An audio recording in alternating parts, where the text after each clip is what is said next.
මේ හිත නං විශ්වාස කරන්න එපා පිංහතුනි. බොහෝ වෙලාවට අපිට අහන්න ලැබෙනවා. ඔබම බලන්න ඔබ කතා කනොට කීදරකිනවා මට මාව විශ්වාසයි. මං ගැන මන්දන්නවනේ. මගේ හිත මට විශ්වාසයි කියන. මේ හිත තමයි අපිව අපායට ඇදගෙන කිය. මේ පාපී හිත තමයි ඔබව නිරේට ඇදල දැම. මේ පාපී හිත තමයි ඔබ තිරිසන් ලෝකෙ අන්ත දුක්විඳ විඳ ඉපදමින් මැරමින් එන සංසාර ගමනට ඇදල දැම්ම. මේ හිතේ උපදින පාපී අකුසල් නිසා සසර මොන තරන් අපි දුක්විඳල ඇද්ද.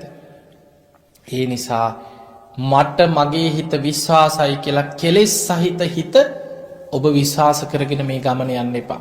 ඔබ විශ්වාස කරන්න ධර්මය. බුදුරජාණන් වහන්සේ වදාළ ධර්මය විශ්වාස කරන්න. ඒ ධර්මය තුළින් පාපී හිත දමනය කරලා යටපත් කරලා කෙලෙස් යටපත් කරගෙන මේ ගමන යාගන්න.